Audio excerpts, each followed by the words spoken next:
Biographer, as far as I'm concerned, it sort of stems from two or three different things. One is just, I think, just a deep fascination for a person or a subject or a body of work, and I think a need or a desire to understand it on a variety of different levels.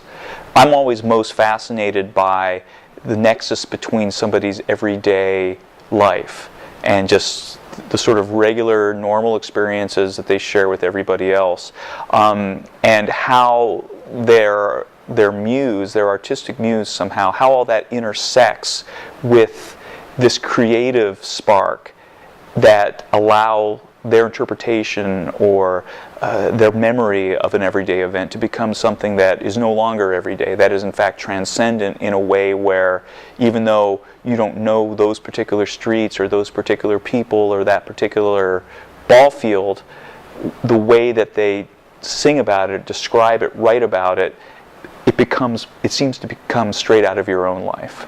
So it's that connection between the everyday and the completely extraordinary that I find that for me is the big draw. When I got into the book, it was and remains completely unauthorized. I had no official connection to Bruce or his company Thrill Hill or John Landau Management. I knew people, we had friends in common, and so there was a certain amount of insight that I got. But on the other hand, it was just, put in my request like everybody else and get told no, and say, well, all right, I'm just gonna keep going anyway.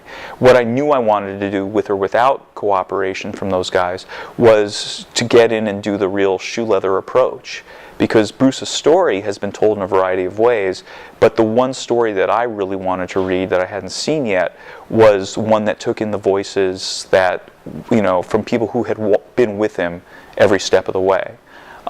Friends from school, his little league teammates, his the friends of the people in his bands when he was in high school, all the way up through his life, because those people had stories to tell, and they wouldn't necessarily weren't going to be the stories that Bruce was going to tell about himself. And obviously you get that kind of Rashomon effect where everybody sees things quite, differently from one another. But at the same time, I figured you get enough voices and enough perspectives, you begin to, to understand the scene in a kind of a dimensional way that you can't, even if you have instant and complete access to your main character, you're still not going to get exactly the full rich story that you can get from weaving together a bunch of other folks too. Just because I went to Asbury Park, and met as many people as I could, and these people who revolved around this upstage club in Asbury Park on Cookman Avenue, which is the place where that scene, that Asbury Park scene, really kind of coalesced for the musicians, where they really got to know each other and form this kind of larger community that was less about people being individual bands as being part of this particular music community, and that's where the core of the E Street Band really came together. And getting to know those guys and really sort of, the stories that they told, just about the first time Bruce came up the stairs with his guitar, and the time and the way that he made his way from the top of the stairs to the stage and hooked up his guitar.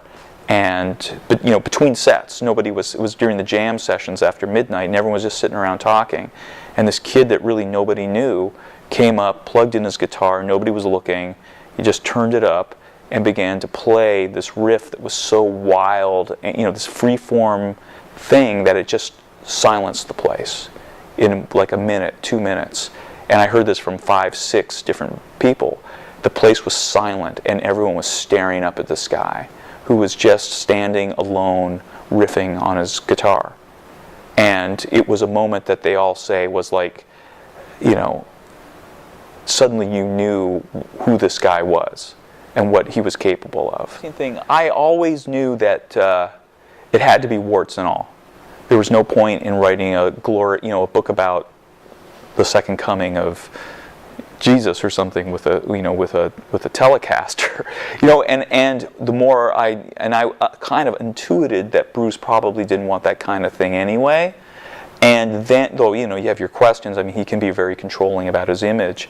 But, the more I got to know him and the more we talked, and he made this extremely clear, particularly as we got toward the end of the process. He said, he interrupted a phone call we were having, and he said, look, I just want you to know this for sure, that if there's anything you found along the way that you hesitated to use or didn't use because you thought it might embarrass me or hurt my feelings, put it in. I said, really? He's like, yeah, absolutely. And at that point, I had told some stories that were less than 100% pleasant, let's say, but maybe, there's a balance where you establish this incident and the darkness of it, say, but maybe you stop short of overdoing it on the, there's a point where you begin to overdo it, where there's too many trips back to that same particularly muddy hole. Or someone says something that seems subjective and to the point or maybe over the line of hurtful. So I said, so I kind of, in my mind, went back to a couple of those things. I said, well, what about this? And I'd quote him something, and he'd say, put it in. I'd say, what about that? And these were ugly moments. These were ugly moments. And he just put it in. There was no doubt in his mind. And obviously, that as a biographer, that frees your hand to a great degree. And, that's what he was looking for. That's what I had always been hoping to do in the first place. And so it was a very easy, natural fit. When finally Bruce said, okay, he can talk to my mom and my aunts, I came back east and was sort of hanging around New Jersey, sort of waiting for these things to come together and doing some other last-minute interviews. This is like 3 weeks after the book was due. So finally I was there, and I got a call that said, okay, Bruce's mom and his younger sister will be there to, come to Adele's house and take it from there. So I went there and I talked to those ladies for a long, 4, 5, 6 hours. Beautiful evening with those people.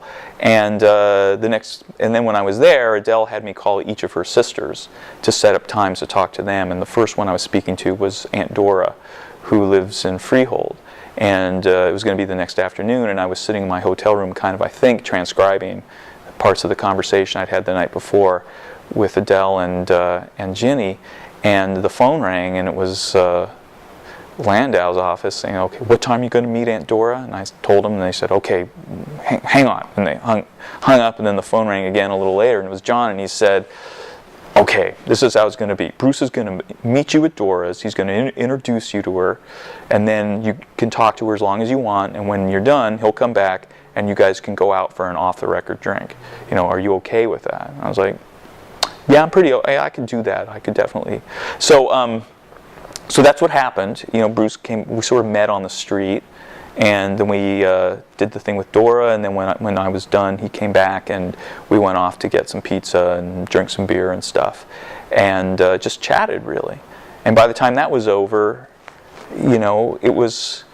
I felt like it was one of those job interviews where you basically have it, but you could still screw it up.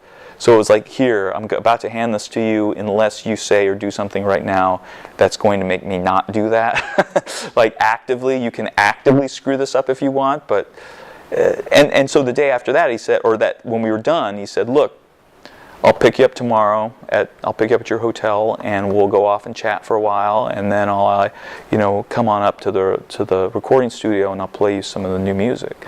So I was like, sounds great to me. So, and that's when we first really sat down. I think the first interview we did was 4 hours, and then went straight from there to the recording studio. And there was a lot of, it was interesting. The process with him was very kind of three-dimensional chess in a way, because there was sort of the words that we were saying. It was complicated.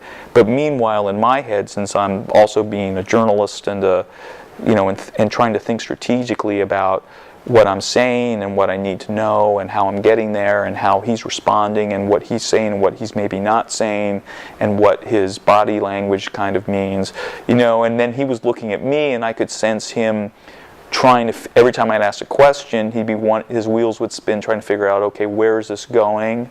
This one seems easy enough, but where's it going to set me up to go next? And do I want to go there, or how do I? So there was a lot of that kind of thing which persisted through a lot of these conversations, but there were still a lot of moments when I felt sort of that we were really, that were remarkably intimate in a way that I hadn't expected.